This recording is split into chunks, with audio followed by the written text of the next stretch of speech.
Hi, welcome to What's Cooking with Rochelle. Today we are making cottage cheese patties. This is one of my family's absolute favorites. Every Thanksgiving we make this. And in fact, they ask for it a lot of the rest of the time of the year too. Now, this is a vegetarian dish. If you have people coming over for the holidays and they don't eat meat and you're unsure what to cook, try this because believe it or not, most of the carnivores eat this up. Okay, so to get started, I personally like my onions softened inside of the patties. Now, if you want that real onion bite without it being softened, do not do this first step. You're just gonna put them in the mix. But we're going to soften our onions. And to do that, we are gonna take 2 tablespoons of butter in a skillet.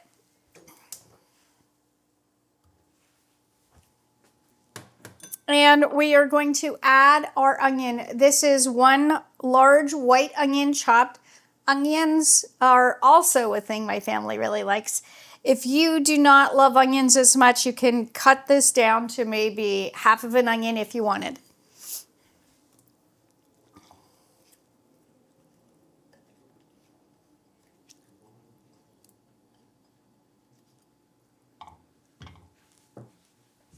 Okay, now we are not looking to caramelize necessarily, but we are looking to get those softened and kind of release the juices, change the sugar content. Okay, to get started with the main part, we have cottage cheese, of course, right? And I am using a reduced fat. So a 2% fat cottage cheese you can use, and this is a small curd. It doesn't really matter, whichever you prefer. To that, we're gonna add our spices. So we have some thyme, salt and pepper.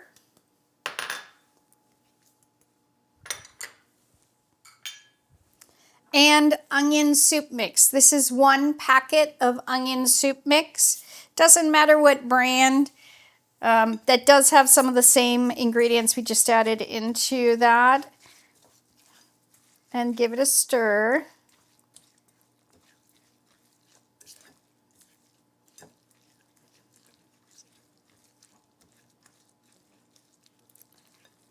Okay, and then our binder for this is eggs. We're going to add 4 eggs, the whole egg, into this.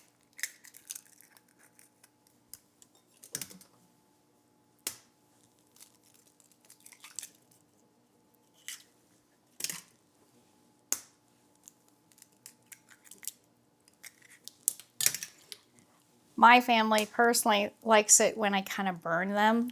Don't ask me why, but they're weird sometimes.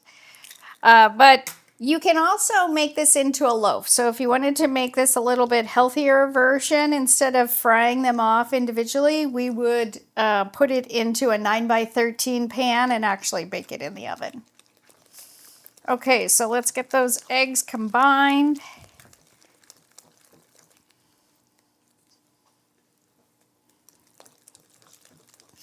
Okay, and I have vegetable oil for frying. We're going to add just about a tablespoon into the mix itself.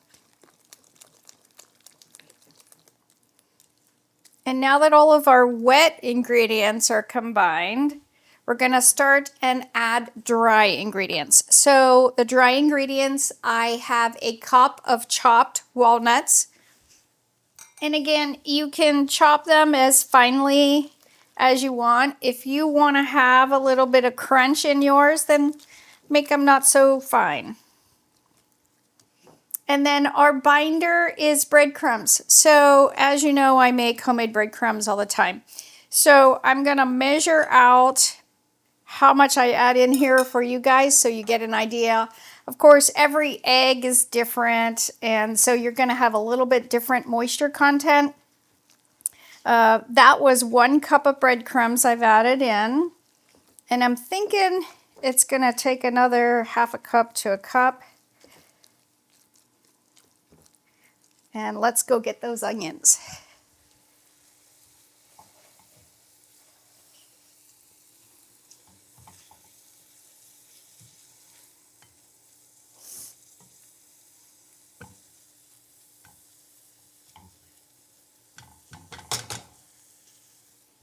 Okay, I'm gonna let those cook for just another minute.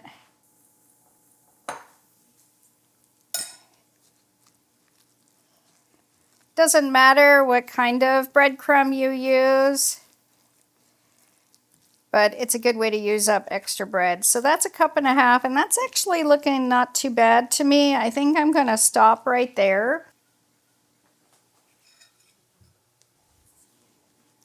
And you know, this is a family recipe that was passed down from my husband's family, not from my side of the family. And it was one of the staples that they required I learned how to make properly. And it was funny because his mom at first didn't give me a couple of the ingredients, and they're like, they don't know why it doesn't taste right. So this is the real recipe.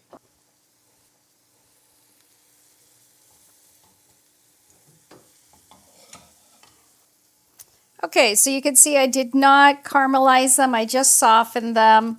And again, you can omit that step if you want altogether, or if you want to caramelize them to increase the sugar, go right ahead. Alrighty. You can see that's a key ingredient, those onions. And actually, maybe we'll add another 1/2 cup of breadcrumbs.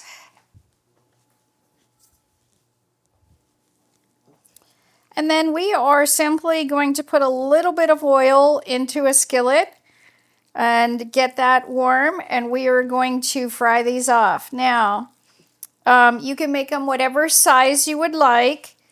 Generally, I use this size scooper, and I believe this is a tablespoon, maybe 2.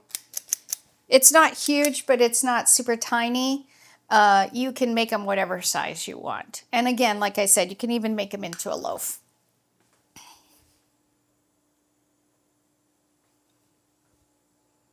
Okay, so we need to get the oil up to temperature. By that, I mean we want it to get to the point where as if we added water into the skillet, it would bubble. And that tells us that it's hot enough that the oil is going to stay on the outside mostly and not on the inside. If you've ever made food that you've fried and it tasted really greasy, the oil was probably not up to a proper temperature before you added whatever the ingredient was in the oil. And you can hear it sizzle. That tells me we are ready to get rocking and rolling.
All right, just wanted to share a quick tip with you that I forgot to mention. These cottage cheese patties make an excellent alternative vegetarian burger sandwich. You can use them in a regular burger bun. You can use them on regular sandwich bread with some cheese, lettuce, and tomato, and they are amazing hot and cold. Hopefully that tip will help you use these for alternative options for yourselves and your family. All right, our cottage cheese patties are all fried up. It made 14 patties with the 16-ounce container of cottage cheese, just to give you an idea of how many people you're feeding. If it is going to be the main entree, you're going to want to serve probably 3 or 4. If it is a side dish, obviously, they could easily just have one if they can stand to only have one. We are garnishing today with a little bit of fresh green onion, parsley, and sour cream. Alternatives to garnish, of course, would be gravy. You could do a vegetarian gravy, brown gravy, or country gravy served on the side, of course, so they don't get soggy. You could also do yogurt. You could do a pico. There's lots of flexibility here. I've even served this with like a black bean corn salsa. But without further ado, let's dig in.